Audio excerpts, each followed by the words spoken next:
এই যে hello, excuse me আপু, এই অ্যাড্রেসটা বলতে পারবেন?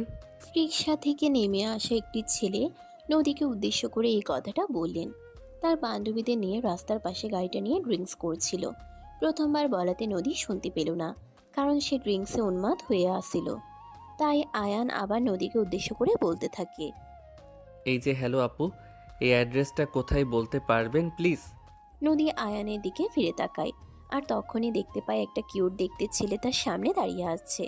আর তখনই সে ড্রিঙ্কের বোতলটা গাড়ির উপরে রেখে ছেলেটার দিকে এগিয়ে যায় আর বলতে থাকে। কিরে হিরো, কি হয়েছে, কিছু বলবি নাকি? না মানে আসলে আপু, আমি গ্রাম থেকে এসেছি এখানে আমার বড় চাচার বাসায়, কিন্তু বাসাটা খুঁজে পাচ্ছি না। আপনি একটু ঠিকানাটা দেখে আমায় বলে দেবেন? এই বলে আয়ান নদীর দিকে একটা কাগজ বাড়িয়ে দিল। নদী কাগজটা হাতে নিয়ে দেখলো এটা তো তাদের বাসার ঠিকানা লেখা আছে। তখনই নদী ছেলেটার থুতনিতে হাত রেখে বলতে লাগলো। কিরে খোকা, তুই ঠিক বলছিস তো? এই ঠিকানায় যাবি? হ্যাঁ আপু, আমি একদম ঠিক কথাই বলছি। আমার আব্বু তো আমাকে এই ঠিকানাটাই লিখে দিয়ে বলল ঠিকানা অনুযায়ী পৌঁছে যেতে। নদী ছেলেটাকে ঠিক মতো চিনতে পারলো না, কিন্তু বাসার ঠিকানাটা তাদের বাসায় দেওয়া। তাই তার মনে একটু দুষ্টু বুদ্ধি এঁটে গেল। তখনই সে ছেলেটাকে বলতে লাগলো। তুই তো ভুল করে অন্য রাস্তায় চলে এসেছিস। সেই ঠিকানা তো এই রাস্তায় নয়। তুই যেদিক দিয়ে এসেছিস সেই দিক দিয়ে ফিরে যে 5 কিলো আগেই তুই তোর ঠিকানা ফেলে এসেছিস। কি বলেন আপু, আমি তো আগে আরও 2-3 জনকে জিজ্ঞাসা করেছিলাম, তারা তো বলছিল এদিকেই, কিন্তু আপনি বলতেছেন আমি পিছনে ফেলে এসেছি। আরে কানা, তোর কি মনে হচ্ছে আমি তোকে মিথ্যা কথা বলছি? আমি তোকে মিথ্যা কথা কেন বলবো, তুই নিজে সেটা বল। তোর সঙ্গে কি আমার পার্সোনাল কোনো শত্রুতা আছে নাকি? না আপু, সেরকমটা হতে যাবে কেন? আপনাকে দেখে তো ভালো মেয়ে বলেই মনে হচ্ছে। আপনার সঙ্গে আমার কেন শত্রুতা থাকতে যাবে? তাহলে লক্ষ্মী ছেলের মতো আমার কথা শুনতো। কি যেটা বলেছি তুই সেটাই কর। তো ঠিকানাতে 5 কিলোমিটার আগে ফেলে এসেছিস। যারা তোকে এইদিকে আসতে বলেছে তারা তোকে ভুল কথা বলেছে। আচ্ছা আপু, ঠিক আছে। আমাকে সঠিক তথ্য দেওয়ার জন্য আপনাকে অসংখ্য ধন্যবাদ। এই কথা বলে আর নদীর হাত থেকে কাগজটা নিয়ে পিছন দিকে ফিরে যেতে লাগলো। তখনই নদীর বান্ধবী নদীকে বলতে লাগলো। আরে দোস্ত, এটা তুই কি করলি? এটাতে তো তোদের বাসার ঠিকানা লেখা ছিল, কিন্তু তুই ছেলেটাকে ওদিকে ফিরে যেতে বললি কেন? দোষ শুন, সব সময় সবকিছু বুঝতে হয় না। আমি কেন ফিরিয়ে দিয়েছি সেটা সময় হলে বুঝতে পারবি। এখন দয়া করে আমাকে প্রশ্ন করিস না। এই বলে নদী আবারও ড্রিঙ্কস করতে শুরু করলো। খোলা রাস্তায় সেখানে থাকে, কিছু বলার মতো কেউ নেই, কারণ তার বাবা শহরের কোটিপতি বিজনেসম্যান 10 জনের মধ্যে একজন। তার যা ভালো লাগবে সে তাই করবে, তার কাজের মধ্যে বাধা দেওয়ার সাহস কারো নেই। সেখানে আড্ডা দিয়ে রাত 8টার দিকে বাসায় ফিরল। ড্রয়িং রুমে এসেই দেখতে পেল আয়ান তাদের বাড়ির ড্রয়িং রুমে বসে আছে। নদী ভীষণ অবাক হয়, কারণ সে তো আয়ানকে ভুল ঠিকানা বলে দিয়েছিল। তাহলে এখানে এসে পৌঁছালো কিভাবে? কিন্তু এসব নিয়ে চিন্তা করার মতো সময় তার নেই। এখন রুমে যাবে, ফ্রেশ হবে। তার বাবা বাসায় ফিরে আসার আগেই তাকে সবকিছু ঠিক করে নিতে হবে। তার বাবা যদি বাসায় এসে দেখে সে ড্রিঙ্ক করে বাসায় এসেছে, তাহলে তার বাবা তাকে প্রচণ্ড বকাবকি করবে।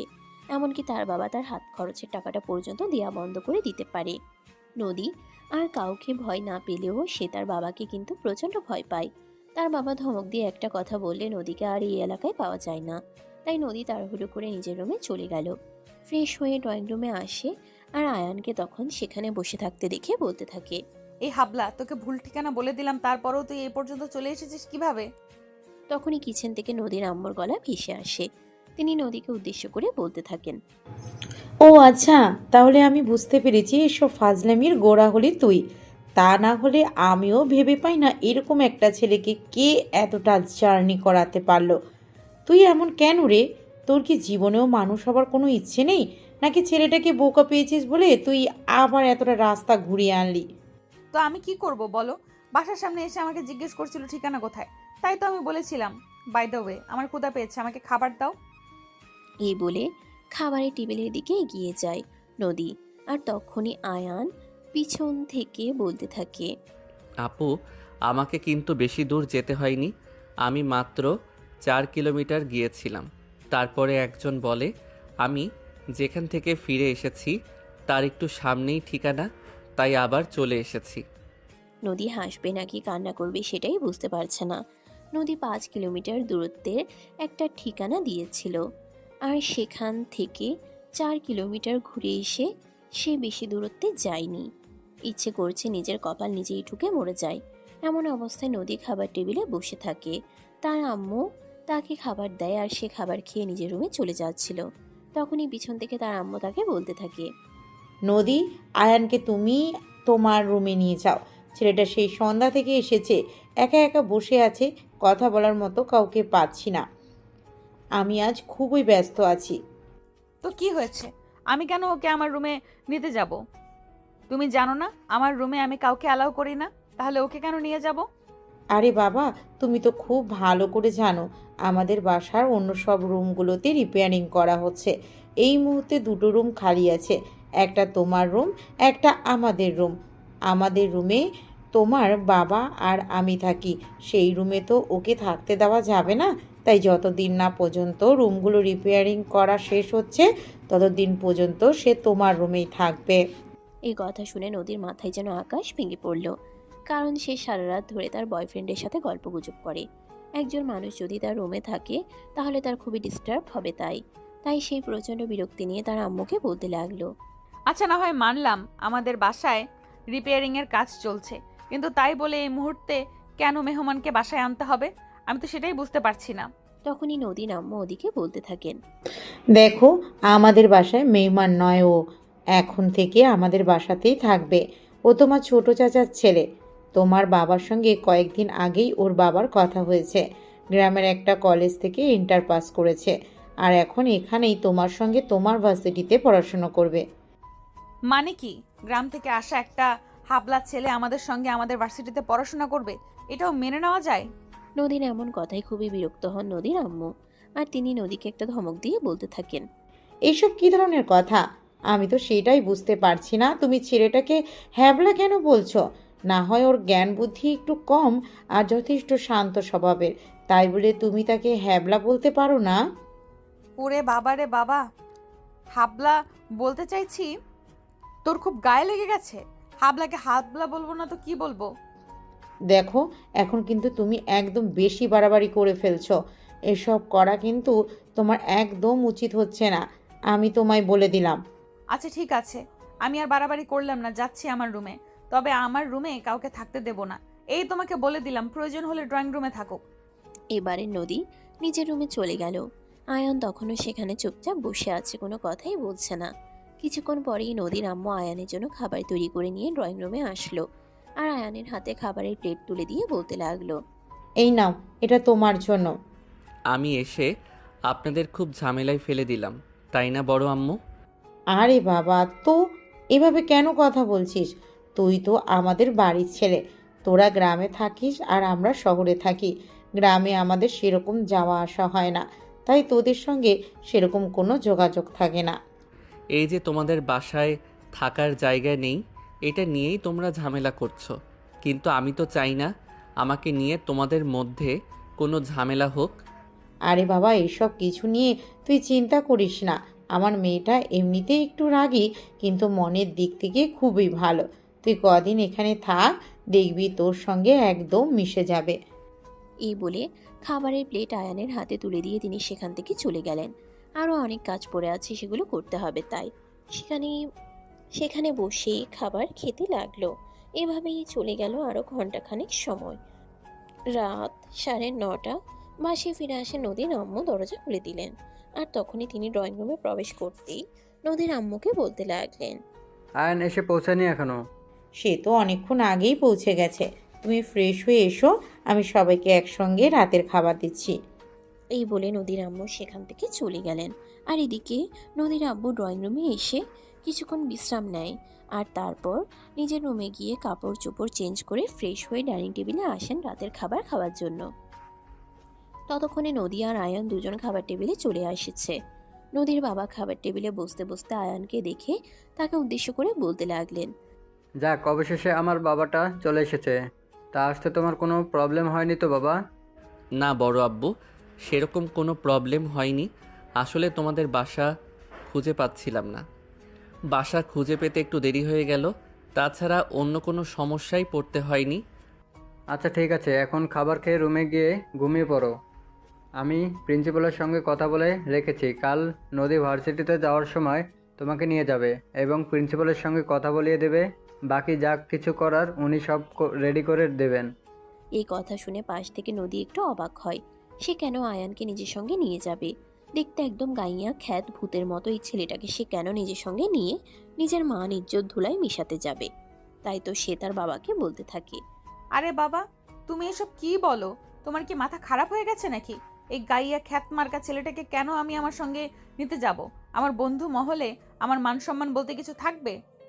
নদীর এমন কথায় ভীষণভাবে রেগে যান তার বাবা।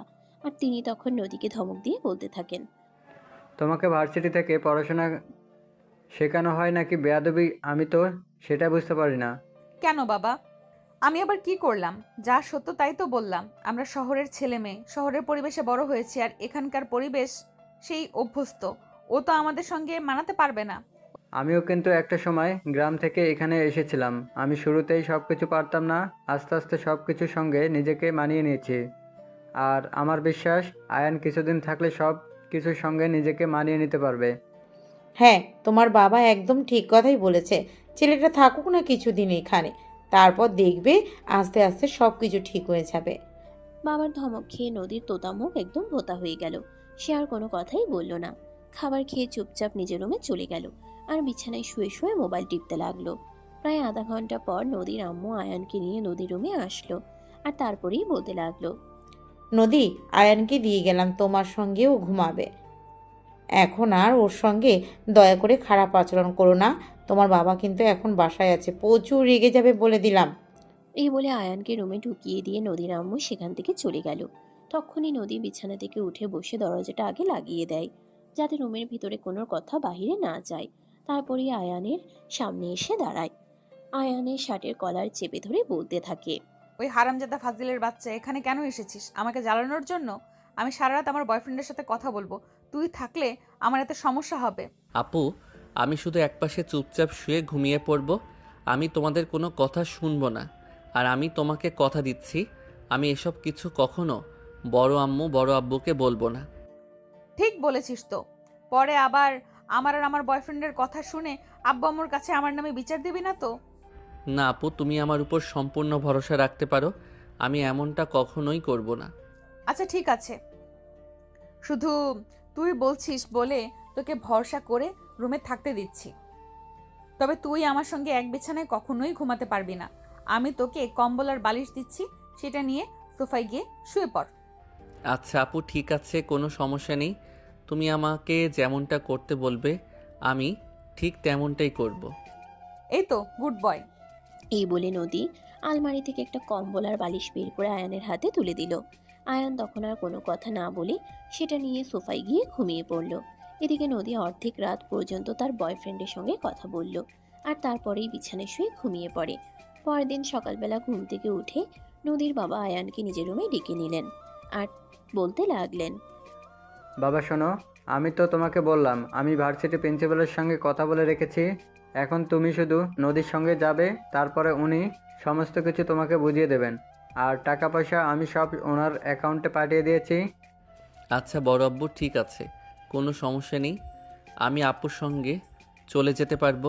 অতঃপর নদীর পাপা রুম থেকে বের হয়ে নাস্তা করে অফিসের উদ্দেশ্যে বের হয়ে যান। কিছুক্ষণ পরেই নদীর ঘুম থেকে ওঠে আর তখনই তার আম্মু তাকে সবকিছু খুলে বলে। যদিও নদী আয়ানকে নিয়ে যেতে অনেক আপত্তি যদিও নদীর আয়ানকে নিয়ে যেতে অনেক আপত্তি ছিল, কিন্তু তার বাবার কথা সে ফেলতে পারবে না। তাই সে বাধ্য হয়ে আয়ানকে নিজের সঙ্গে নিল আর তারপর দুজনে মিলে গাড়িতে করে ভার্সিটি পর্যন্ত পৌঁছে গেল। নদী ভার্সিটিতে এসে গাড়িটাকে আগে পার্ক করলো, তারপর নিজে নেমে আয়ানকে গাড়ি থেকে নামতে বলল।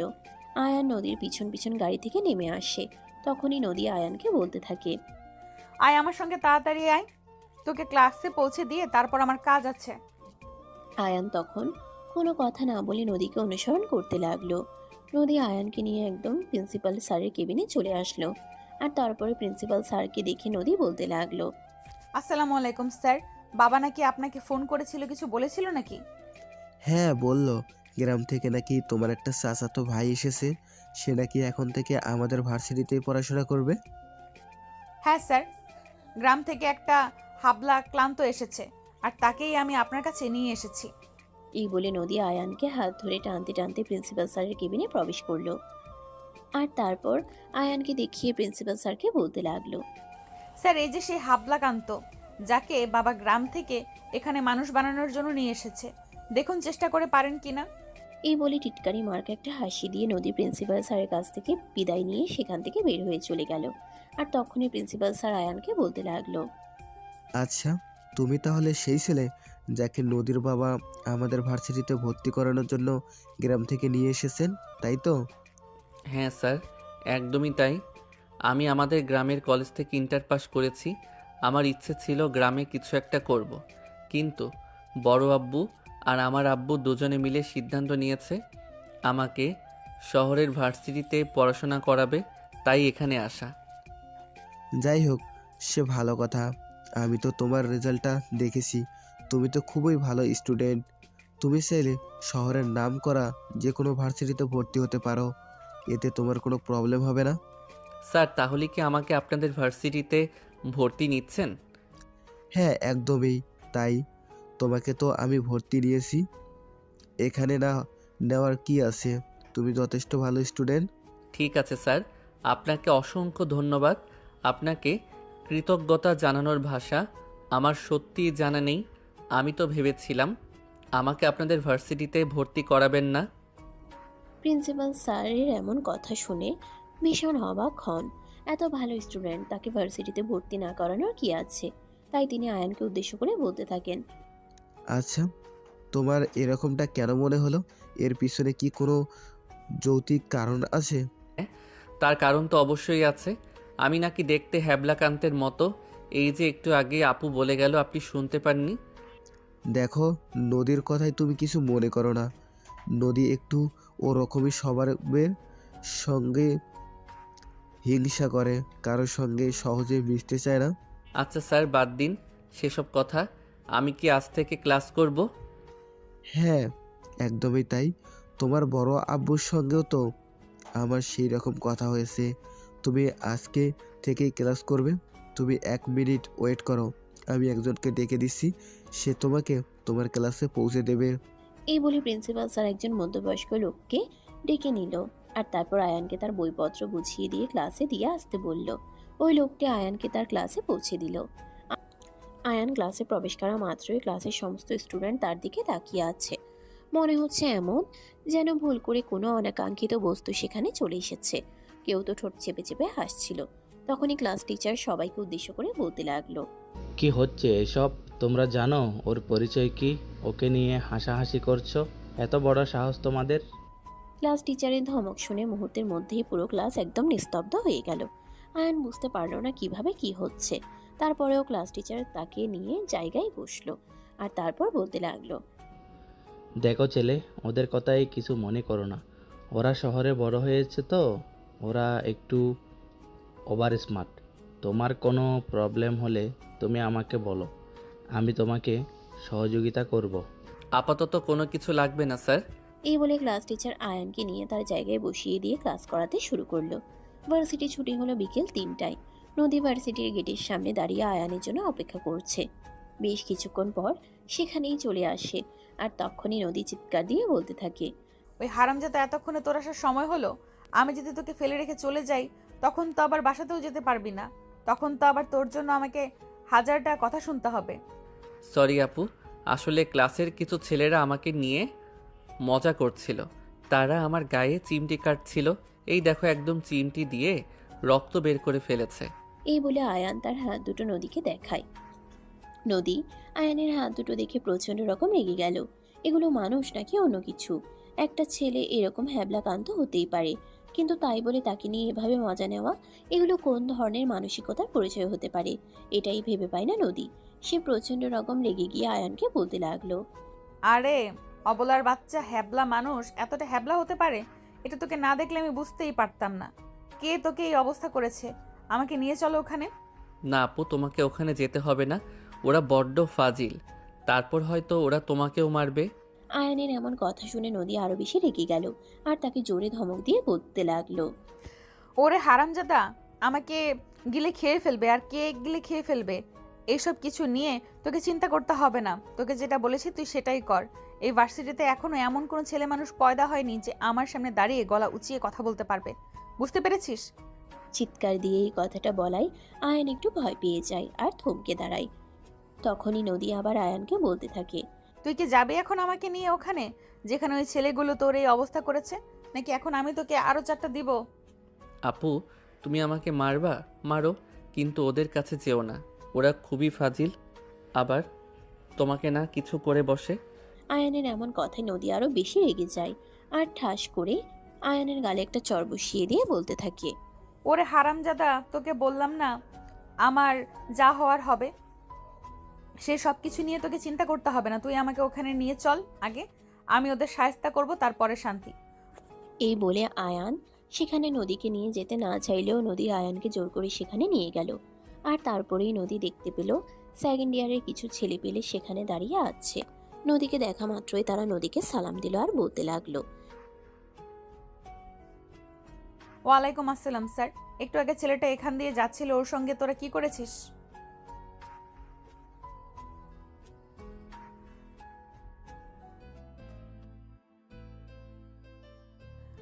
তুই জানিস ওর পরিচয় কি?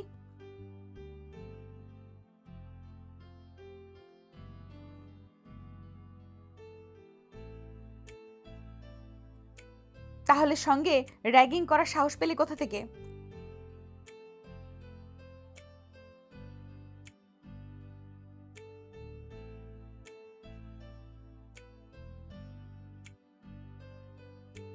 এটা শুনে প্রচণ্ড পরিমাণে রেগে যায় নদী। আর তখনই শুভ এবং তার সাথে থাকা সব কয়টা ছেলেকে এলোপাথারি ঘুষি লাথি মারতে থাকে। ছেলেগুলো একদম কাবু হয়ে যায়। আয়ান হাঁ করে তাকিয়ে থাকে। একটা মেয়ে মানুষের শরীরে এত শক্তি আসতে পারে, আর সে এতগুলো ছেলেকে একসঙ্গে মারপিট করতে পারে, এটা আয়ান এই প্রথমবার দেখলো। নদী সবকটা ছেলেকে ইচ্ছা মতো মেরে তারপর বলতে লাগলো, হারামজাদার বাচ্চা, এ আমার চাচাতো ভাই। এর সঙ্গে আর কোনোদিন যদি উল্টাপাল্টা কিছু করেছিস তাহলে তোদের হাড্ডি আমি গুঁড়ো করে ছেড়ে দেবো বলে দিলাম। এই বলে নদী সবকটাকে শাসিয়ে সেখান থেকে চলে যাচ্ছিল। আর তখনই পিছন থেকে শুভ বলতে থাকে,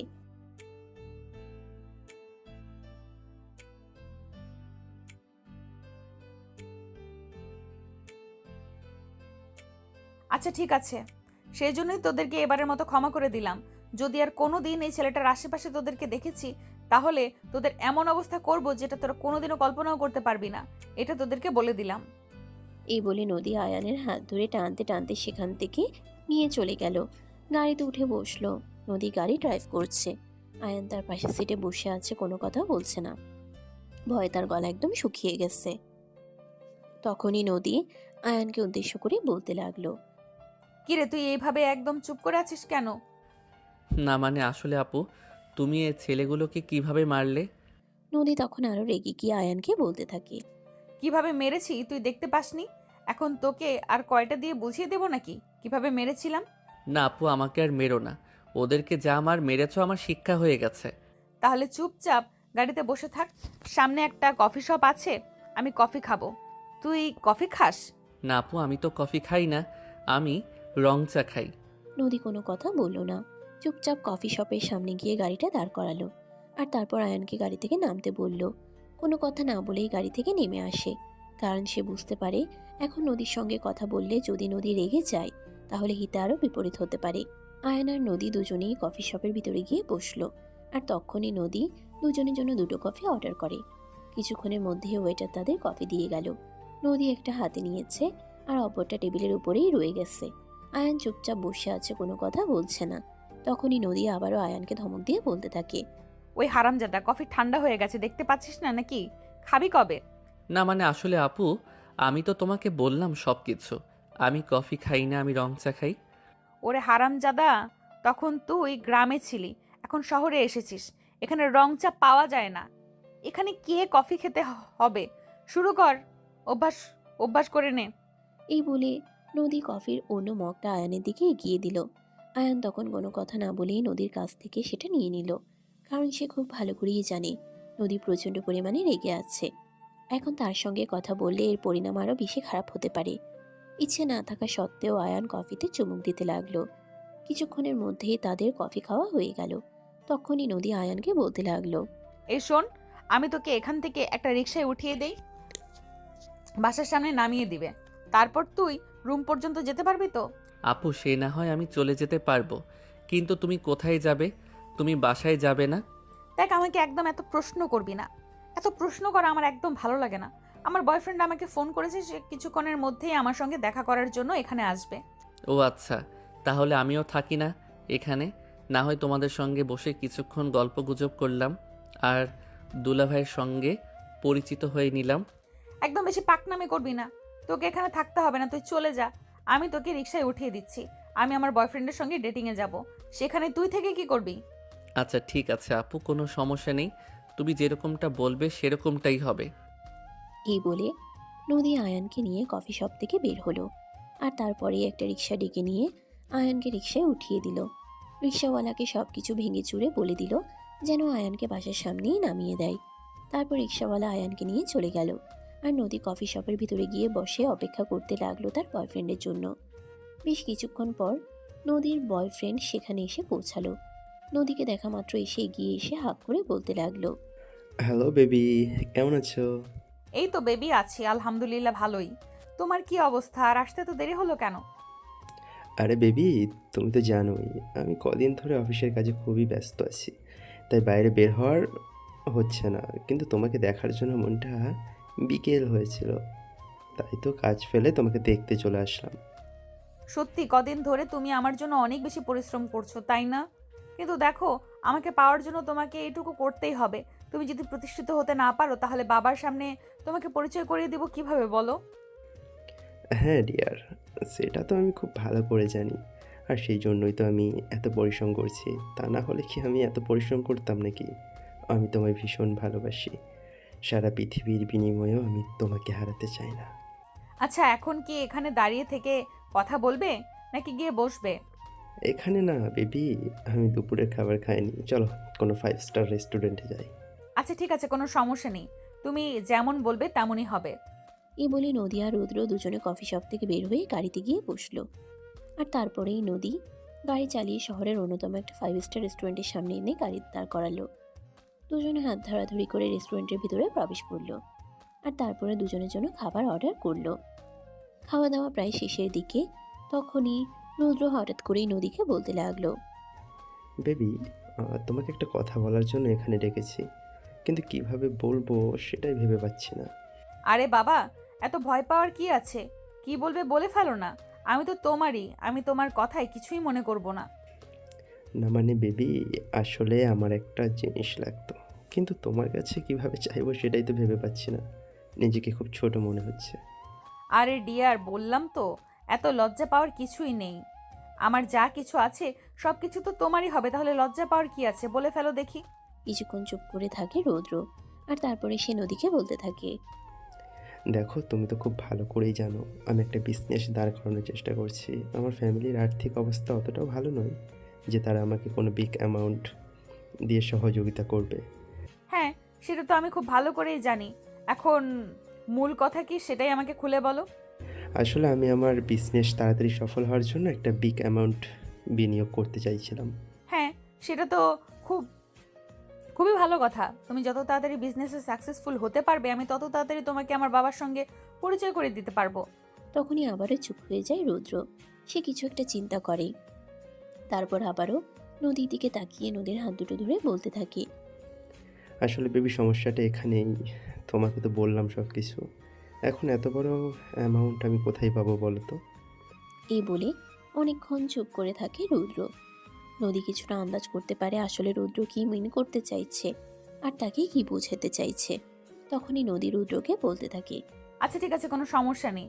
এসব কিছু নিয়ে তোমাকে কোনো চিন্তা করতে হবে না, আমি দেখছি কি করা যায়। আনুমানিক কত টাকা লাগতে পারে তোমার? বেশি না বেবি, এই তো 10-15 লাখ হলেই হয়ে যেত। 20-25 লাখ? তাও আবার বেশি না বলছো? আচ্ছা ঠিক আছে, কোনো সমস্যা নেই, তোমার জন্য আমি সব করতে পারি। দেখি কি করা যায়। এই বলে দুজনে খাওয়া দাওয়া শেষ করে আরো বেশ কিছুক্ষণ গল্প গুজব করে। আর তারপরেই নদী বাসায় চলে আসে। রাতে খাওয়া দাওয়া শেষ করে বিছানায় শুয়ে শুয়ে নদী ভাবতে লাগে, এতগুলো টাকা রুদ্রকে সে কোথা থেকে দেবে। তার বাবার কাছে চাইলে নিশ্চয়ই এতগুলো টাকা এমনি এমনি দেবে না। তার বাবা হাজারটা কারণ জিজ্ঞাসা করবে। আর যখনই কিনা জানতে পারবে নদী তার বয়ফ্রেন্ডকে এই টাকাগুলো দিতে চাইছে, তখন তো মোটেই দেবে না এই টাকাগুলো। তাই নদী ভীষণ চিন্তায় পড়ে গেল। কিন্তু বয়ফ্রেন্ডকে সে কথা দিয়ে এসেছে, এখন কি করবে? অনেকক্ষণ চিন্তা ভাবনা করতেই নদীর মনে পড়ে গেল তার বেশ কিছু গোল্ড আর ডায়মন্ডের গহনা আছে, যেগুলো সেই ছোটবেলা থেকে তার মা বাবা আর ফ্যামিলির মানুষজন তাকে গিফট করে আসছে। নদী সব কিছুই নিজের কাছে জমা করে রেখেছে, কখনোই কোনো কিছু ব্যবহার বা খরচ কোনোটাই করেনি। নদী মনে মনে ভাবতে লাগলো, এই গহনাগুলো বিক্রি করে এই টাকাগুলো সে রুদ্রকে দেবে। আর বিয়ের সময় তো রুদ্র এবং তার ফ্যামিলি থেকে অনেক গহনা দেওয়া হবেই তাকে, তাহলে আর এত গহনা দিয়ে সে কী করবে? এমনিতেও নদীর গহনার প্রতি সেরকম কোনো আকর্ষণ নেই, সে সবসময় সাদামাটা থাকতেই বেশি পছন্দ করে। তাই সে মনে মনে সিদ্ধান্ত নিল তার মা বাবাকে না জানিয়ে এই গহনাগুলো বিক্রি করে দেবে, আর সেই সব টাকাগুলো রুদ্রর হাতে তুলে দিবে। কিন্তু সব কিছুই থাকবে গোপন। যেমন চিন্তা তেমনই কাজ। পরের দিন শুক্রবার ছিল। যেমন চিন্তা তেমনই কাজ। পরের দিন শুক্রবার ছিল। নদী সবগুলো গহনা নিজের আলমারি থেকে বের করে ব্যাগে ঢুকিয়ে নিল, আর তারপর সেগুলো নিয়ে জুয়েলার্সের দোকানে চলে গেল। সবগুলো গহনা বিক্রি করে নদী মোটামুটি প্রায় 24 লক্ষ টাকার মতো পেল, যেখানে রুদ্রর 20 থেকে 25 লাখ টাকাই প্রয়োজন ছিল। তখন এই মুহূর্তে ওখানে দাঁড়িয়ে থেকেই নদী রুদ্রকে ফোন দেয়। রুদ্র টাকার কথা শুনে কিছুক্ষণের মধ্যেই সেখানে পৌঁছে গেল। নদীর হাতে এতগুলো টাকা দেখে রুদ্রের চোখ ছলছল করছিল। সে নিজেকে আর সামলে রাখতে পারছিল না। নদীর হাত থেকে টাকাগুলো নিজের হাতে নিয়ে নিল আর বলতে লাগলো, thank you baby, thank you so much. তোমাকে কৃতজ্ঞতা জানানোর ভাষা আমার সত্যিই জানা নেই। তোমাকে একবার বলতেই তুমি আমার জন্য এতগুলো টাকার ব্যবস্থা করলে। আরে বাবা, এখানে এত করে ধন্যবাদ দেওয়ার কি আছে? আমার যা কিছু আছে সব কিছু তো তোমারই, আর তোমার যা কিছু হবে সব কিছু তো আমারই হবে, তাই না? হ্যাঁ বেবি, একদমই তাই। এই বলে ছলছল চোখে নদী থেকে টাকাগুলো নিয়ে নিল রৌদ্র, আর তারপরেই নদী থেকে বিদায় নিয়ে সেখান থেকে চলে গেল। এরপর থেকেই তাদের সম্পর্কে ঝামেলা হতে শুরু করলো। নদী যখনই রৌদ্রকে ফোন দিত, সে সবসময় নদীকে অজুহাত দেখাতো আর বলতো সে ব্যবসার কাজে ব্যস্ত আছে। নদীকে আগের মতো সময় দিত না, আগের মতো কেয়ার করতো না, আগের মতো ফোনও দিত না, খোঁজ খবরও নিত না। এই বিষয়গুলোতেই নদী ভীষণ আপসেট হয়ে পড়ে। যেখানে কিনা ভার্সিটির সমস্ত ছেলেরা তার পিছনে ঘুরে, আর সেখানে সে একজন নির্দিষ্ট মানুষকে ভালোবাসে, আর সেই মানুষটাই তাকে কোনো পাত্তাই দিচ্ছে না। এই ব্যাপারটা কোনোভাবেই মেনে নিতে পারছে না নদী। তাই তো সেই মনে মনে ঠিক করলো আজ রুদ্রর সঙ্গে দেখা করবে, সেটা যেখানেই হোক আর যেভাবেই হোক। রুদ্রের অফিসের ঠিকানা সে জানে না, তাই ভার্সিটি শেষ হওয়ার পর সে ভার্সিটি থেকে সোজা আয়ানকে বাসায় পাঠিয়ে দিয়ে সে রুদ্রের বাসায় চলে আসে। বাসায় এসে কলিং বেল চাপ দিতেই একজন মধ্যবয়স্ক মহিলা এসে দরজা খুলে দিল, আর তখনই নদী তাকে দেখে বলতে লাগলো, আসসালামু আলাইকুম। রুদ্র বাসায় আছে, আমি ওর সঙ্গে দেখা করতে এসেছি। ওকে একটু ডেকে দিবেন প্লিজ। সে তো নিজের রুমে ঘুমাচ্ছে। দাঁড়াও, তুমি ড্রয়িং রুমে এসে বসো, আমি তাকে ডেকে দিচ্ছি। এই বলে রৌদ্রের আম্মু ভিতরে গেল। নদী বাসার ভিতরে প্রবেশ করে ড্রয়িং রুমে বসলো। মধ্যবিত্ত ফ্যামিলির বাসায় যেরকম হয় আর কি সচরাচর। 5 মিনিট পর রুদ্র সেখানে এসে পৌঁছালো। নদীকে সে তার বাসায় দেখতে পেয়ে ভীষণ রকম অবাক হলো আর বলতে লাগলো, আর এসব তুমি কি শুরু করেছো? তুমি সরাসরি আমার বাসায় কেন চলে এসেছো? আর আমার বাসার ঠিকানা তুমি কোথায় পেলে? সেসব কথার উত্তর আমি তোমাকে পরে দিচ্ছি। তার আগে তুমি আমাকে এটা বলো, তুমি এই কয়দিন ধরে আমার সঙ্গে এরকম কেন করছো? আমাকে অ্যাভয়েড কেন করতে চাইছো? Try to understand. আমি তোমাকে কোনো অ্যাভয়েড করছি না। আমি ব্যবসার কাজে খুবই ব্যস্ত আছি। এখন বাইরে চলো, বাসায় কথা বলা যাবে না, সবাই সন্দেহ করবে। এমন কথায় নদীর মনে সন্দেহ জাগে। যেখানে সে এতগুলো টাকা দিয়ে তাকে ব্যবসা করার জন্য সাহায্য করছে, সেখানে তার ফ্যামিলিতে নদীকে দেখলে কি এমন প্রবলেম হতে পারে। তাই নদী রুদ্রকে বলতে থাকে, মানে তুমি আমাকে কি বোঝাতে চাইছো আর কি বলতে চাইছো? কদিন পরে আমরা দুজন বিয়ে করব, তাহলে এখন যদি আমি তোমার সঙ্গে দেখা করি বা কথা বলি, তাতে কারোর সন্দেহ করার কি আসে যায়? দেখো, এখনও আমি আমার ফ্যামিলিকে তোমার ব্যাপারে কোনো কিছুই জানাইনি। তুমি আমার সঙ্গে বাইরে চলো, তারপর তোমাকে আমি সব কিছু খুলে বলছি। এ বলে নদী সেখান থেকে চলে আসতে না চাইলেও রুদ্র নদীকে জোর করে বাসা থেকে বের করে দিয়ে তার বাসার সামনেই একটা কফি শপে এসে বসে। আর তখনই নদী রুদ্রকে বলতে থাকে, দেখো, তোমার কর্মকাণ্ড ইদানিং আমার ভালো লাগছে না। তুমি কি শুরু করেছো সেটা বলবে আমাকে? দেখো, তুমি অযথাই আমাকে ভুল বোঝো না। আমি কোনো কিছুই শুরু করছি না। আমি শুধুমাত্র তোমার কাছ থেকে কয়েকটা মাস সময় চাইছি। আমাকে একটু ঠিকভাবে সেটেল হতে দাও, তারপর আমি সবাইকে সব কিছু জানিয়ে তোমাকে বাসায় নিয়ে আসবো। সেটা না হয় আমি মেনে নিলাম, কিন্তু তারপরেও আমার কাছে একটা কথা কিন্তু তারপরও আমার তোমার কাছে একটা কথা জানার আছে। তুমি কেন এইভাবে আমাকে অ্যাভয়েড করছো? আমার সঙ্গে ফোনে কথা বলতে চাইছো না, দেখো দেখা করতে চাইছো না, আমাকে সময় দিচ্ছ না, এসবের মানে কি? নদীর এরকম জেরার মুখে পড়ে প্রচণ্ড পরিমাণে খেপে যায় রুদ্র। আর সে চিৎকার করে বলতে থাকে, তুমি আমাকে টাকা দিয়েছো বলে কি আমাকে কিনে নিয়েছো নাকি? তাছাড়া তুমি যে আমাকে টাকা দিয়েছো তার কি প্রমাণ আছে বলো তো? রুদ্রর এমন কথা আর এমন ব্যবহার দেখে মাথায় আকাশ ভেঙে পড়ে নদীর। সে কোনো কিছুই ভাবতে পারছে না, যেন তার পায়ের নিচ থেকে মাটি সরে যাচ্ছে, এমন একটা অবস্থা। কিন্তু তবুও সে নিজেকে সামলে নিয়ে রুদ্রকে বলতে লাগলো, রুদ্র, তুমি ঠিক আছো তো? তুমি কেন এসব কথা বলছো? তোমার মাথা দেখছি সম্পূর্ণ খারাপ হয়ে গেছে। না, আমার মাথা খারাপ ছিল, এখন আমার মাথা সম্পূর্ণ ঠিক হয়ে গেছে। তুমি একদিন আমাকে পাগল বানিয়ে রেখে দিয়েছো। তুমি কি আমাকে নিজের চাকর মনে করো নাকি, যে যখন তোমার যেটা মন চাইবে সেটাই করবো আমি? মানে কি এসবের? তুমি ব্যবসা করতে চাইলে ব্যবসার জন্য টাকার প্রয়োজন, সেটা আমি দিতাম। কিন্তু যেদিন থেকে তোমাকে টাকা দিয়েছি সেদিন থেকে তুমি আমার সঙ্গে এভাবে খারাপ ব্যবহার করা শুরু করেছো। বেশ করেছি, তোমার সঙ্গে আমি আর থাকতে পারছি না। এই সম্পর্ক থেকে আমি মুক্তি চাই। সারাক্ষণ শুধু আমাকে প্যারা দাও, এসব কিছু আমি আর নিতে পারবো না। দয়া করে এসব থেকে আমাকে মুক্তি দাও। রুদ্র, তুমি সত্যিই পাগল হয়ে গেছো। আমি তোমার সুস্থতার অপেক্ষায় এখান থেকে ফিরে গেলাম। আশা করব তুমি নিজেই সামলে নিয়ে তারপরে নিজেই আমাকে খুঁজে নেবে। এই বলে নদী কফি শপ থেকে বের হয়ে চলে যাচ্ছিল। আর তখনই পিছন থেকে রুদ্র নদীকে উদ্দেশ্য করে বলতে থাকে, তুমি নিশ্চিন্তে যেতে পারো। এটা কখনো মনে মনে ভেবো না যে আমি তোমাকে ফেরানোর চেষ্টা করব। তোমার প্রয়োজন আমার জীবনে ফুরিয়ে গেছে। তুমি এখন আর আমার জন্য 4 পয়সার প্রয়োজন নেই। কথাগুলো নদীর কলিজায় একদম সূচের মতো করে বিচ্ছিল। সে ভাবতেই পারছিল না রুদ্র কখনো তাকে এইভাবে কথাগুলো বলতে পারে। যে মানুষটাকে সে অন্ধের মতো বিশ্বাস করেছিল, পাগলের মতো ভালোবেসেছিল, নিজের সমস্ত কিছু তাকে উজাড় করে দিয়েছিল, সে কখনো এমন করবে এমনটা নদী কোনোদিন কল্পনাতেও ভাবেনি। আর আমাদের সঙ্গে তো সবসময় এটাই হয়ে থাকে, যেটা আমরা কখনো চিন্তাও করি না। নদী নিজেকে আর কন্ট্রোল করতে পারছিল না।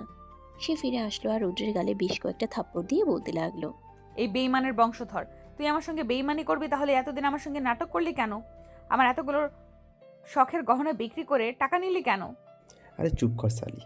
তুই আমাকে দিয়েছিস তাই নিয়েছি। আমি কি তোর থেকে জোর করে নিয়েছি নাকি? তাছাড়া আমি যে টাকা নিয়েছি তার কোনো প্রমাণ তোর কাছে নেই। তুই তো হাবলা, তাই তোকে বোকা বানিয়ে আমার প্রয়োজন মিটিয়ে নিয়েছি। এখন আর তোকে আমার কোনো প্রয়োজন নেই। নদী নিজেকে আর সামলাতে পারছিল না। ওই মুহূর্তে ওখানেই জ্ঞান হারায়। রুদ্র তাকে ওই অবস্থাতে রেখেই সেখান থেকে পালিয়ে যায়। কফি শপের ওয়েটার নদীকে হসপিটালে নিয়ে যায়। আর তারপর তার ট্রিটমেন্ট করিয়ে নদীর বাবার কাছে ফোন দিয়ে তারা এইসব কিছু জানিয়ে দেয়। কারণ তারা নদীকে চিনত এবং তার ফ্যামিলির সম্পর্কে সব কিছুই জানত। প্রায় 3 ঘন্টা পর নদীর জ্ঞান ফিরে আসে। তার বাবা তার পাশে বসে আছে, তার মাথায় হাত বুলিয়ে দিচ্ছে। নদী চোখ খুলে তার বাবাকে দেখতে পেয়ে হাউমাউ করে কান্না শুরু করে দেয়। আর তার বাবাকে জড়িয়ে ধরে বলতে থাকে, বাবা প্লিজ আমাকে ক্ষমা করে দাও, আমি অনেক বড় ভুল করে ফেলেছি, আমাকে প্লিজ ক্ষমা করে দাও। আরে মা, কি হয়েছে? তুই এমন কেন করছিস? কি হয়েছিল তোর? অজ্ঞান হয়ে গেছিস কেন? বাবা, আমি তোমাদেরকে না জানিয়ে বিশাল বড় একটা ভুল করে ফেলেছি, যার কারণে আজ আমার এই অবস্থা। প্লিজ তোমরা সবাই আমাকে ক্ষমা করে দাও। দেখ মা, জানি না কি হয়েছে আর তুই কিসের কথা বলছিস, তবে আমি তোকে একটা কথা বলি, তুই যাই কিছু করিস না কেন, তুই আমার সন্তান। আমি জানি তুই কখনো ভুল কিছু করবি না। তোর উপর সম্পূর্ণ ভরসা আমার আছে। কিন্তু নদীর কান্না যেন থামছেই না। সে তখনই তার বাবাকে সবকিছু খুলে বলল। সমস্ত কথা শুনে তার বাবা একটা দীর্ঘশ্বাস ফেলল। তিনি কখনো ভাবতেও পারেননি তার মেয়ে এরকম বোকামি একটা কাজ করতে পারে। কিন্তু তারপরেও বাচ্চা মানুষ এরকম করে ফেলেছে, এখন তো আর তাকে কিছু করা যাবে না। তাই তিনি নদীকে বলতে লাগলেন, দেখ মা, যা হওয়ার তা হয়ে গেছে। সেই সব কিছু নিয়ে চিন্তা করে আর কোনো লাভ নেই। তুই সুস্থ হ। আমার টাকা পয়সার আলহামদুলিল্লাহ কোনো কমতি নেই। আল্লাহ আমাকে আরও দিবেন, চিন্তা করিস না। এই বলে তিনি নিজের মেয়েকে সান্ত্বনা দিতে থাকেন। এই মুহূর্তে সান্ত্বনা দেওয়া ছাড়া তো আর কিছুই করার নেই। যা হওয়ার তা হয়ে গেছে। নদী তার বয়ফ্রেন্ডকে টাকা দিয়েছে, তার কোনো প্রমাণও তার কাছে নেই যাতে তারা লিগ্যাল কোনো অ্যাকশন নিতে পারে। তাই নদীর বাবা এইসব বিষয় নিয়ে নদীকে আর কোনো চিন্তা ভাবনা করতে না করেন। কারণ এখন এই অসুস্থ শরীর নিয়ে চিন্তা ভাবনা করলে সেসব কিছু শরীরের জন্য ক্ষতিকর হবে। সেদিন রাতের বেলা নদীকে বাসায় নিয়ে আসা হয়। নদী একা একা বিছানায় শুয়ে বাড়ির দিকে তাকিয়ে আছে, মনে মনে কিছু একটা চিন্তা করছে। আয়ান রুমে আসে পড়তে বসার জন্য। নদীকে এভাবে মন খারাপ করে বসে থাকতে দেখে আয়ান নদীকে বলতে থাকে, এই আপু কি হয়েছে তোমার? এভাবে মন খারাপ করে শুয়ে আছো কেন? বড় আব্বু বলল তো সব ঠিক হয়ে যাবে। বড় আব্বু তো বলল সব ঠিক হয়ে যাবে, তারপরও কেন টেনশন করছো তুমি? এই প্রথমবার নদী আয়ানের সঙ্গে একটু ভালোভাবে কথা বলে।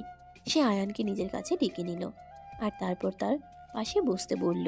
তারপরেই সে আয়ানকে বলতে লাগলো, দেখ, বিশ্বাস কর, আমি কখনো এমনটা ভাবিনি আমার সঙ্গে এমন হবে। একজন মানুষকে নিজের জীবনের চাইতেও বেশি ভালোবাসলাম, নিজের চাইতে অনেক বেশি বিশ্বাস করলাম, আর সেই মানুষটা আমাকে এভাবে ঠকালো। দেখো, যা হওয়ার তা হয়ে গেছে, সেসব কিছু নিয়ে চিন্তা করে লাভ নেই। এখন তুমি নিজে সুস্থ হয়ে ওঠো, দেখবে তোমার কাছে আরো ভালো কেউ আসবে। আমি কেন এরকমটা করতে গেলাম? আমি এতটা বোকা কিভাবে হয়ে গেলাম? এতগুলো গহনা বিক্রি করে 24 লাখ টাকা দিলাম। আরে আপু, বললাম তো, এসব চিন্তা বাদ দাও। বড় আব্বু তো তোমাকে বলেছে গহনা বানিয়ে দেবে, তাহলে তুমি কেন এসব কিছু নিয়ে চিন্তা করছো? এসব নিয়ে চিন্তা করে নিজের শরীর আর খারাপ করো না। এখন ঘুমিয়ে পড়ো দেখি। এই বলে আয়ান নদীর পাশে বসে তার মাথায় হাত বুলিয়ে দিতে লাগলো। এভাবে নদী কখন যে ঘুমিয়ে গেল সেটা টের পেল না। নদী ঘুমিয়ে যাওয়ার পর আয়ান প্রতিদিনের মতো সোফায় গিয়ে ঘুমিয়ে পড়ল। মাঝরাতে হঠাৎ করে নদী ঘুম ভেঙে দেখতে পেল আয়ান তার পাশ থেকে উঠে গেছে। নদীর ভালো লাগছিল না, আয়ানের কাছে চলে গেল। আয়ান সোফায় ঘুমিয়েছিল, চিত হয়ে শুয়েছিল। নদী এক মুহূর্ত কোনো কিছু চিন্তা না করেই তার বুকের উপরে শুয়ে পড়ল আর তাকে জড়িয়ে ধরে ঘুমিয়ে পড়ল। শেষ রাতের দিকে যখন সে অনুভব করতে পারল ভারী কিছু একটা তার বুকের উপরে শুয়ে আছে আর তার গরম নিঃশ্বাস তার মুখে লাগছে, আয়ান চিৎকার দিতে যাবে, তখনই সে চোখ খুলে দেখতে পেল কেউ একজন তার বুকের উপরে শুয়ে আছে, কিন্তু চুল দিয়ে পুরোর মুখ ঢেকে আছে, তাই চেহারাটা বোঝা যাচ্ছে না। আয়ান নিজের হাত দিয়ে চুলগুলো সরিয়ে দিল আর দেখতে পেল নদী তার বুকের উপর শুয়ে আছে, কিন্তু চুল দিয়ে পুরো মুখ ঢেকে আছে, তাই চেহারাটা বোঝা যাচ্ছে না। আয়ান নিজের হাত দিয়ে চুলগুলো সরিয়ে দিল আর দেখতে পেল নদী তার বুকের উপরে শুয়ে আছে। সে ভীষণ রকম অবাক হয় আর নদীকে ঘুম থেকে জাগিয়ে তোলার চেষ্টা করে। এই আপু, আপু কি হলো? তুমি এখানে এসেছো কেন? তুমি না বিছানায় ঘুমিয়েছিলে? এই কথা বলিস না, আমার ঘুম পাচ্ছে, আমাকে ঘুমাতে দে। আমার যেখানে ঘুমাতে শান্তি লাগছে সেখানেই ঘুমাচ্ছি, বিছানায় শুয়ে আমি আরাম পাচ্ছিলাম না। আরে আপু, এগুলো তুমি কি বলছো? এত বড় মেয়ে হয়ে আমার বুকের উপর শুয়ে আছে, তোমার লজ্জা করছে না? উফ, চুপ করবি তুই? বললাম তো বিছানায় শুয়ে আমি শান্তি পাচ্ছিলাম না, এখানে আমার শান্তি লাগছে তাই এখানে ঘুমিয়ে পড়েছি। চুপচাপ আমাকে ঘুমাতে দে, কোনো কথা বলিস না, নড়াচড়া করিস না। এই বলে নদী আয়ানকে আর কোনো কথা বলার সুযোগ না দিয়ে তার বুকের উপর আবারও তাকে শক্ত করে জড়িয়ে ধরে ঘুমিয়ে পড়ল। অনিচ্ছা সত্ত্বেও আর নদীকে কোনো কিছুই বলতে পারল না, কারণ সে খুব ভালো করে জানে এমনিতেই নদীর মানসিক অবস্থা খুব একটা ভালো নেই, আর এখন যদি সে নদীকে কিছু বলে তাহলে নদী রেগে যেতে পারে। তার চাইতে বরঞ্চ এটাই ভালো হয় সে চুপচাপ থাকলো, কারণ আর যাই কিছু হোক না কেন নদীকে এখন কোনোভাবেই রাগানো যাবে না। তাই আয়ান আর কোনো কথা বলল না, নদীকে সেভাবেই শুয়ে থাকতে দিল আর সেও চুপচাপ শুয়ে রইল। নদীর ঘুম ভাঙল সকাল 11টায়। ভার্সিটির টাইম অলরেডি পার হয়ে গেছে, আজ আর আয়ানের ভার্সিটি যাওয়া হলো না। নদীর ঘুম ভাঙার পর নদী আয়ানের বুকের উপর থেকে নেমে গেল। আয়ানও তখন কোনো কথা না বলেই তাড়াহুড়ো করে ফ্রেশ হয়ে নিচে গেল নাস্তার টেবিলে। নদীর আম্মু তখন ড্রয়িং রুমে বসেছিল। আয়ানকে দেখা মাত্রই তিনি বলতে লাগলেন, কিরে, কি ব্যাপার, এত দেরি হলো কেন ঘুম থেকে উঠতে? আপনাদেরকে তো আগেই বলে দিয়েছি আয়ান একটু হ্যাবলা টাইপের।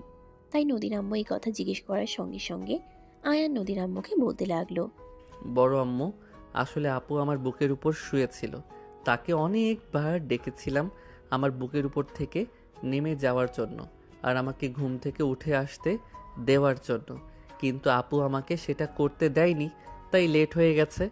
আয়ানের এই কথা শুনে আয়ানের এমন কথা শুনে জিভে কামড় দিলেন নদীর আম্মু।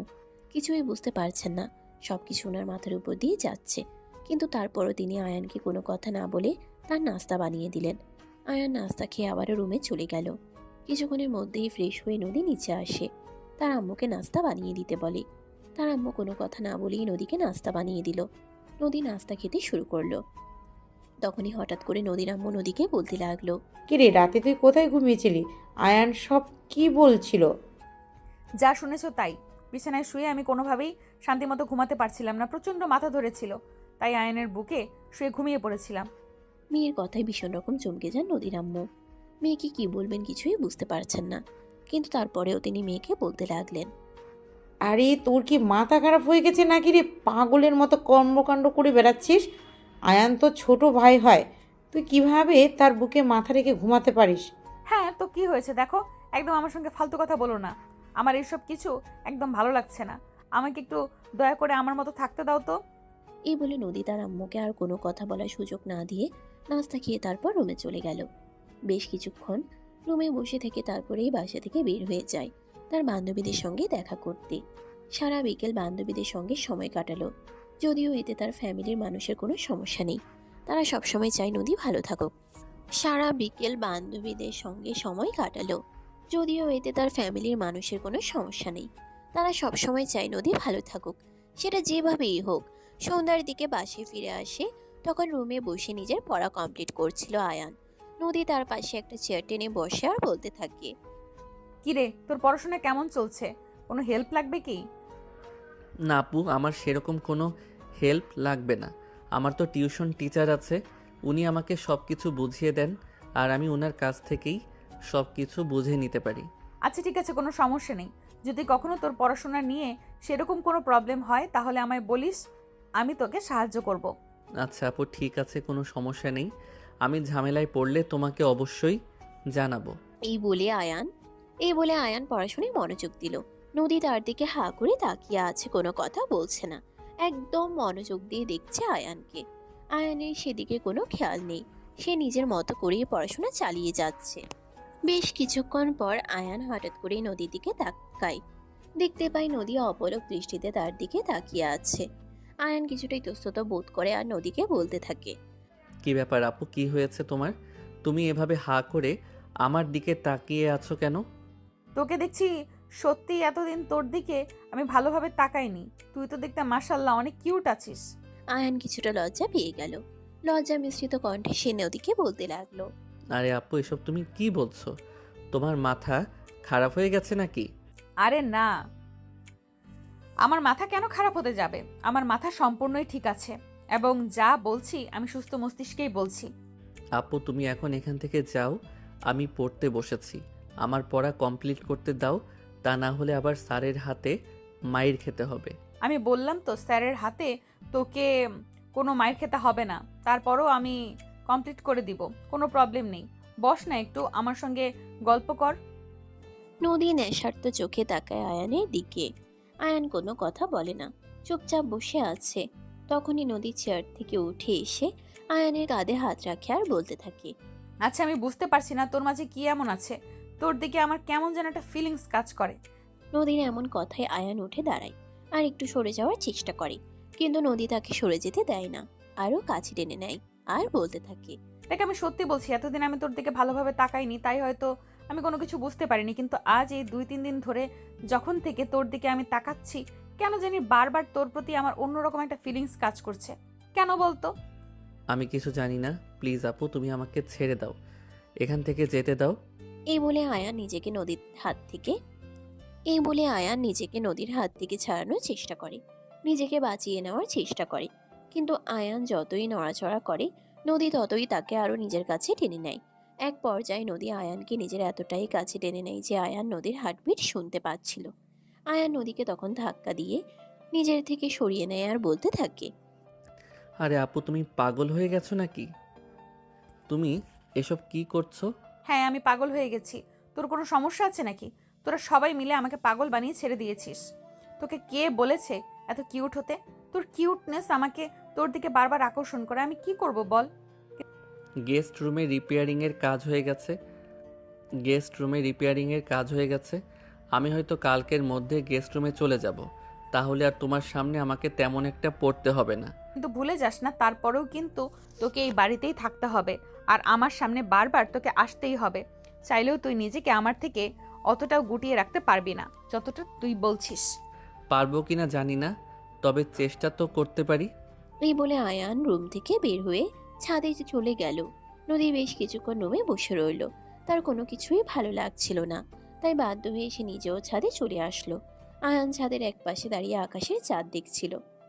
রাত তখন 10টা। নদী পিছন থেকে আয়ানকে জড়িয়ে ধরে। হঠাৎ করে এভাবে কারো জড়িয়ে ধরায় ভীষণ রকম চমকে যায় আয়ান। সে চিৎকার দিয়ে উঠছিল, তখনই নদী তার মুখ চেপে ধরে আর বলতে থাকে, ওই হারামজাদা, কোনটা মানুষের স্পর্শ আর কোনটা ভূত প্রেতের স্পর্শ সেটা বুঝতে পারিস না? আরে আপু তুমি এখানে? তোতলাতে তোতলাতে এটা বলে আয়ান।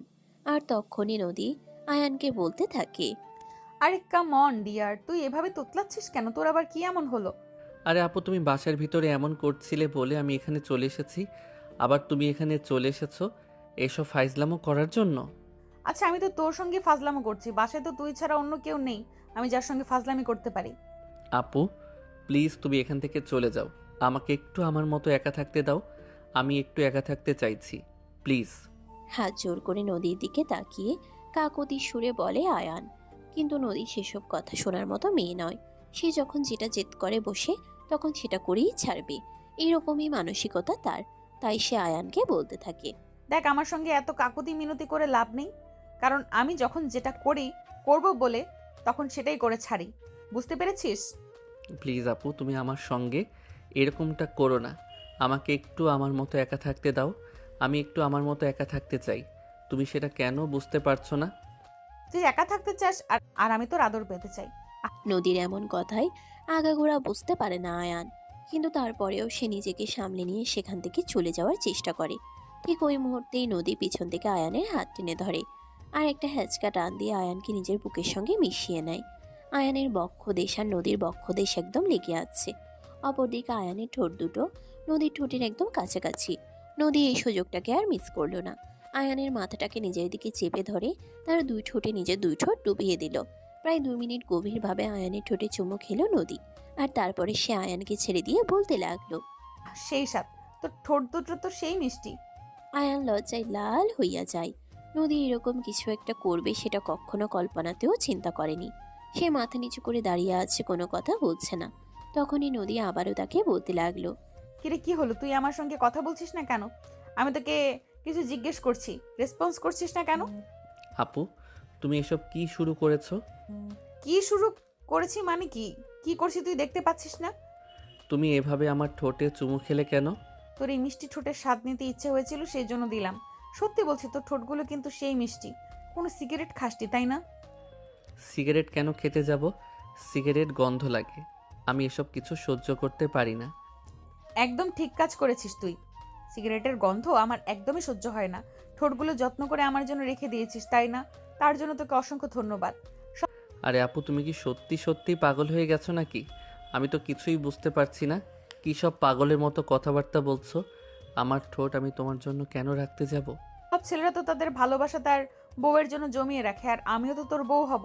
তুই তো আমার জন্য এসব কিছু রাখতেই পারিস, তাই না? আপু তুমি সত্যি পাগল হয়ে গেছো, তুমি আমার বোন হও, তুমি আমার বউ হতে যাবে কেন? এই বলে আয়ান নদীর হাত থেকে নিজেকে ছাড়িয়ে সেখান থেকে চলে গেল। তার এসব কিছু আর ভালো লাগছে না। কয়েকদিন ধরে নদী একটু বেশি পাগলামি করা শুরু করে দিয়েছে। আয়ান ড্রয়িং রুমে এসে বসে আছে, টিভি দেখতেছে। তখনই নদীর আম্মু আয়ানের পাশে এসে বসে। আর তারপরে আয়ান নদীর আম্মুকে বলতে থাকে, বড় আম্মু, গেস্ট রুমে রিপেয়ারিংয়ের কাজ তো হয়ে গেছে, আমি ভাবছি কাল থেকে গেস্ট রুমে চলে আসবো। কেন রে বাবা, এত তাড়াহুড়া করার কি আছে? রুমটা সবেমাত্র রিপেয়ারিংয়ের কাজ শেষ করা হয়েছে, কিন্তু ফার্নিচার নিতে হবে। ওই রুমের জন্য পুরনো ফার্নিচারগুলো তো আর তোকে ব্যবহার করতে দিতে পারি না। তারপরেই তোকে ওই রুমে শিফট করে দেওয়া হবে। আমার এসবের কোনো প্রয়োজন হবে না, যা আছে তা দিয়ে আমি চালিয়ে নিতে পারবো। আমার জন্য একটা পয়সা খরচ করার কোনো প্রয়োজন নেই, এমনিতেই তোমরা আমার পিছনে অনেক টাকা খরচ করছো। তখনই সিঁড়ি দিয়ে নিচে নামে নদী। আর আয়ানের এসব কথা শুনতে শুনতে বলতে থাকে, তোর জন্য খরচ করব না তো কার জন্য খরচ করব?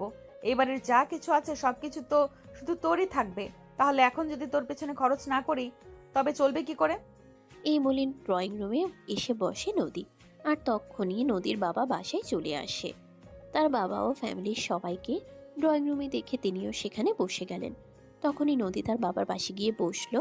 তার বাবার কাঁধে মাথা রেখে বলতে লাগলো, দেখো বাবা, আমি জানি জীবনে অনেক ভুল করেছি, কিন্তু তারপরও আমি তোমার কাছে একটা আবদার নিয়ে এসেছি। তুমি কি আমার আবদার রাখবে?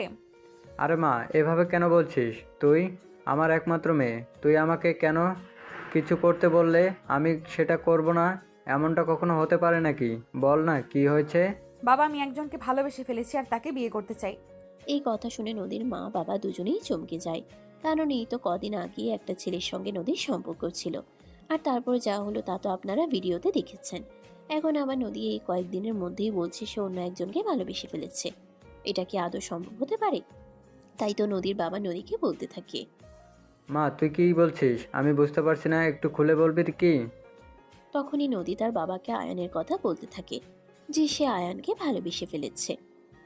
এই কথা শুনে তো নদীর বাবা মা দুজনেই ভীষণ রকম চমকে যায় আর অবাকও হয়।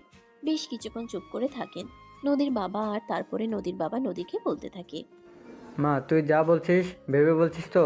হ্যাঁ বাবা, একদম আমি যা বলছি সম্পূর্ণ চিন্তা ভাবনা করে তবেই বলছি তোমাকে। আচ্ছা ঠিক আছে, আমি এই বিষয়টা ভেবে দেখব, তারপর ছোট কাকার সঙ্গেও কথা বলবো।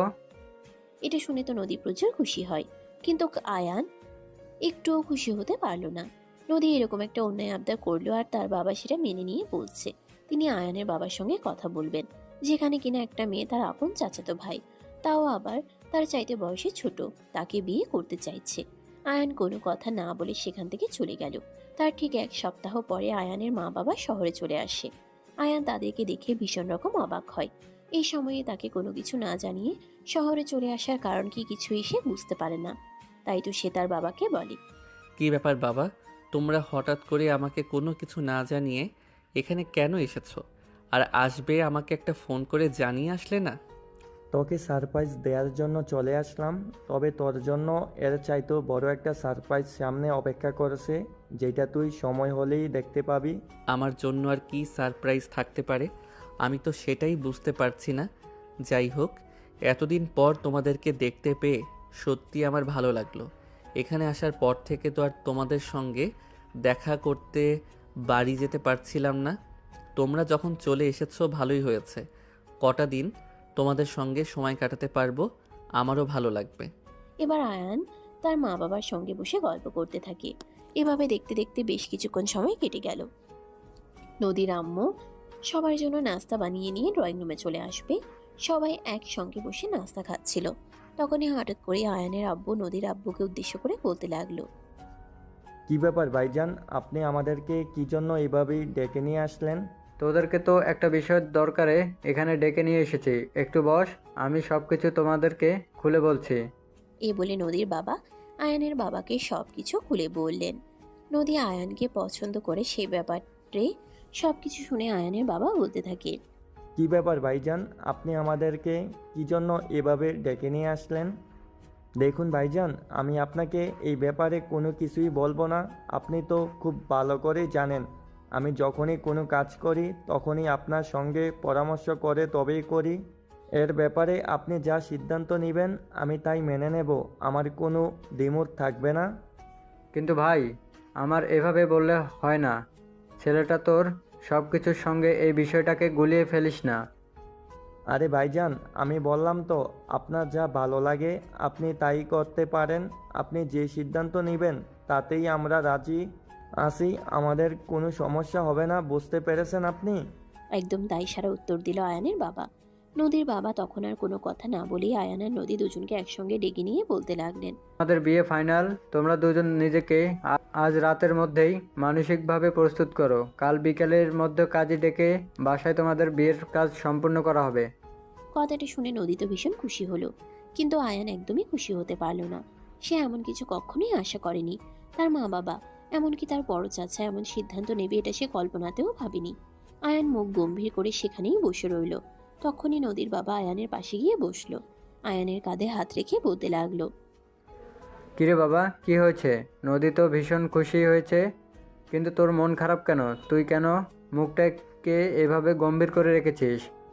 যাকে আমি আপু বলে ডাকি তাকে বিয়ে করব কিভাবে বলো? তার উপর আপু আমার থেকে বয়সে বড়। আরে বাবা, আমি এটা বুঝতে পারছি না। নদী যেখানে তোকে বিয়ে করতে সমস্যা নেই, সেখানে তোর কেন ওকে বিয়ে করতে সমস্যা? তার একটাই মাত্র কারণ, আপু আমার চাইতে বয়সে বড়। তাছাড়া সে আমার নিজের বোন হয়। তখনই নদী সেখানে দাঁড়িয়ে থেকে সবাইকে উদ্দেশ্য করে বলতে থাকে, ওর যত সমস্যায় থাকুক না কেন তাতে আমার কিছুই যায় আসে না। আমি যেটা সিদ্ধান্ত নিয়েছি আমি সেটাই করব। যখন একবার সিদ্ধান্ত নিয়ে ফেলেছি যেখানে আমি বিয়ে করব, ওকে যতক্ষণ পর্যন্ত ওকে আমি বিয়ে করতে না পারছি আমার শান্তি নেই। আর যদি তোমরা আমাকে অন্যত্র কোথাও বিয়ে দিতে চাও বা আয়ানের সঙ্গে বিয়ে দিতে না চাও, তাহলে তোমরা আমার মরা মুখ দেখবে, এই আমি বলে দিলাম। এই বলে নদী সেখান থেকে নিজের রুমে চলে গেল। উপস্থিত সবাই খুব ভালোভাবেই বুঝতে পারল নদী যেটা চেয়েছে সেটাই করতে হবে, কারণ নদী প্রচণ্ড পরিমাণে জেদি। সে যদি আয়ানকে বিয়ে করতে না পারে তাহলে হয়তো এমনটাই হবে যেমনটা সে বলেছে। তাই আয়ানের মা বাবা আর নদীর মা বাবা মিলে আর কোনো রকম দেরি না করে, কোনো রিস্ক না নিয়ে পরের দিন বিকেলেই বাসায় কাজে ডেকে নিয়ে আসলো আয়ান এবং নদীকে নতুন বউয়ের সাজে সজ্জিত করা হয়েছে। ঘরোয়া অনুষ্ঠানের মাধ্যমে তাদের দুজনের বিবাহের কাজ সম্পন্ন হয়। নদী প্রচণ্ড পরিমাণে খুশি হলেও আয়ানের মুখে খুশি ছিটে ফুটে পর্যন্ত নেই। বিয়ের আসনে দুজন বসে আছে কবুল বলার অপেক্ষা। আয়ান মুখ গম্ভীর করে বসে আছে। নদী আয়ানকে বলতে থাকে, কিরে কি হলো, তুই এভাবে মন খারাপ করে বসে আছিস কেন? প্লিজ আপু, তুমি আমার সঙ্গে এরকমটা করো না। তুমি আমার আপু, তোমাকে আমি কখনোই বউ বলে ডাকতে পারবো না। পারবি পারবি, খুব ভালো করেই পারবি। যখন আমার হাতে প্রতিদিন 2-4টা করে থাপ্পড় খাবি, তখন দেখবি এমনি এমনি সব ঠিক হয়ে যাবে। একটু জোরে ধমক দিয়েই আয়ানকে কথাটা বলে নদী। আয়ান তখন আর কোনো কথা বলার সাহস পেল না, চুপচাপ বসে রইল। কিছুক্ষণের মধ্যেই কাজে লেখাপড়া কাজ শেষ করে তাদের দুজনকেই কবুল বলতে বলে। নদী তো এক মুহূর্তও দেরি না করেই কবুল বলে দিল, কিন্তু আয়ান কবুল বলতে চাইছিল না। সে চুপচাপ বসেছিল, কোনো কথাই বলছিল না। তখনই নদী আয়ানের পাঞ্জাবির কলার চেপে ধরে বলতে থাকে, ওই হারামজাদা, আমি সে কখন থেকে কবুল বলে অপেক্ষা করছি, তুই এখনো কবুল বলছিস না কেন? একদম গলা চেপে মেরে ফেলবো বলে দিলাম। রাগে আগুন হয়ে এই কথাটা বলে নদী। আয়ান তখন আর কোনো চিন্তা না করেই কবুল বলে দিল, কারণ সে খুব ভালো করে জানে নদী রেগে গেলে কি হতে পারে। তার চাইতে কবুল বলে দেওয়াই ভালো। অতঃপর এভাবেই তাদের বিয়ের কাজ সম্পন্ন হলো। রাত 12টা বাজে। বাসর ঘরে বসে অপেক্ষা করছে নদী, কিন্তু সেই বাসর ঘরে যেতে চাইছে না আয়ান। একদম কান্নাকাটি শুরু করে দিয়েছে। সবাইকে অনেক রিকোয়েস্ট করছে যাতে তাকে নদীর রুমে যেতে না হয়, কিন্তু সবাই তাকে জোর করে টেনে হিঁচড়ে নদীর রুমে ঢুকিয়ে দিল আর দরজাটা বাইরের দিক থেকে লক করে দিল। নদী এতক্ষণ খাটের উপরে বসা ছিল। আয়ানকে দেখা মাত্রই খাটের উপর থেকে নেমে আসলো, থরথর করে কাঁপছে। নদী আয়ানের পাঞ্জাবির কলার চেপে ধরে আর বলতে থাকে, এই হারামজাদা, আমি সে কখন থেকে এখানে বসে অপেক্ষা করছি, তোর এতক্ষণে আসার সময় হলো? প্লিজ আপু, আমার সঙ্গে এরকম করো না। আমাকে প্লিজ রুম থেকে বের হয়ে চলে যেতে দাও। আয়ানের এমন কথা শুনে প্রচণ্ড পরিমাণে রেগে যায় নদী আর ঠাস করে আয়ানের গালে একটা চড় বসিয়ে দিয়ে বলতে থাকে, এই হারামজাদা, একটু আগেই না তোর সঙ্গে আমার বিয়ে হয়েছে, তাহলে তুই এখনো আমাকে আপু বলছিস কেন? আমি তোর বউ লাগি, আমাকে বউ বলে ডাকবি, নয়তো নাম ধরে ডাকবি। অ্যাঁ অ্যাঁ, আমি পারবো না আপু, তুমি আমার আপু লাগো। তুমি আমার চেয়ে বয়সে বড়, তাই তোমাকে আমি আপু বলেই ডাকবো। তবে রে হারামজাদা, দেখাচ্ছি মজা, দাঁড়া তুই। এই বলে নদী আর এক মুহূর্তও দেরি না করে আয়ানকে ধাক্কা দিয়ে খাটের উপরে ফেলে দিল আর সে আয়ানের বুকের উপরে চেপে বসলো। আয়ান ব্যথায় কুকিয়ে ওঠে আর নদীকে বলতে থাকে, আপু কি করছো তুমি? আমার বুকের উপর থেকে নামো, আমার তো ব্যথা লাগছে। তাতে আমার কি? আমি তোর বউ লাগি আর তুই আমাকে আপু বলে ডাকিস, তখন আমার ব্যথা লাগে না? আরে মোর জ্বালা, তুমি আমার আপু লাগো, তোমাকে আমি আপু ডাকবো না তো কি করব? প্লিজ নামো আমার বুকের উপর থেকে, আমার নিঃশ্বাস নিতে কষ্ট হচ্ছে। কিন্তু কে শুনে কার কথা? এদিকে নদী প্রচণ্ড পরিমাণে জেদি। সে আয়ানের বুকের উপরে বসে থেকেই আয়ানের ঠোঁট দুটোতে নিজের ঠোঁট ডুবিয়ে দেয় আর গভীরভাবে চুমু খেতে থাকে। প্রায় 5 মিনিট পর সে আয়ানকে ছাড়ে আর তখনই আয়ান গলা কাটা মুরগির মতো ছটফট করতে শুরু করে। এটা দেখে নদী হাসতে হাসতেই শেষ আর বলতে থাকে, কিরে কি হলো তোর? তুই এইভাবে গলা কাটা মুরগির মতো ছটফট করছিস কেন? এভাবে কেউ চুমু খায়? আর একটু হলে তো আমি নিঃশ্বাস বন্ধ হয়ে মরেই যেতাম। আরে মরে যাওয়া কি এতই সোজা নাকি? এখন তোকে চুমু খাবো, আদর খাবো, তোর হাড্ডি মাংস জ্বালিয়ে খাবো, তারপর তোর 14 গোষ্ঠীকে জ্বালিয়ে খাবো। আপু, তুমি সত্যি পাগল হয়ে গেছো? এসব কি বলছো তুমি? প্লিজ ছেড়ে দাও আমাকে আর নামো আমার বুকের উপর থেকে। কিন্তু নদী কি আর কথা শোনার মতো মেয়ে নাকি? সে তাৎক্ষণিক আবারও আয়ানের ঠোঁটে নিজের ঠোঁট ডুবিয়ে দিল আর রুমের লাইট অফ করে দিল আর আয়ানকে নিজের ভালোবাসায় ভরিয়ে দিতে লাগলো। আরে ভিউয়ার্স, আপনারা এখন এখানে কি করছেন? লোকের বাসর দেখতে হয় না, তারা লাইট অফ করে দিয়েছে আর ভালোবাসার আদান প্রদান করছে। আপনাদের দেখছি বিন্দুমাত্র লজ্জা শরম নেই। চলুন চলুন, এবার এখান থেকেই বিদায় নিই। এভাবেই শুরু হলো তাদের দুষ্টু মিষ্টি একটা ভালোবাসার গল্প। আপনাদের কাছে কেমন লেগেছে ছোট্ট কমেন্টে জানাবেন।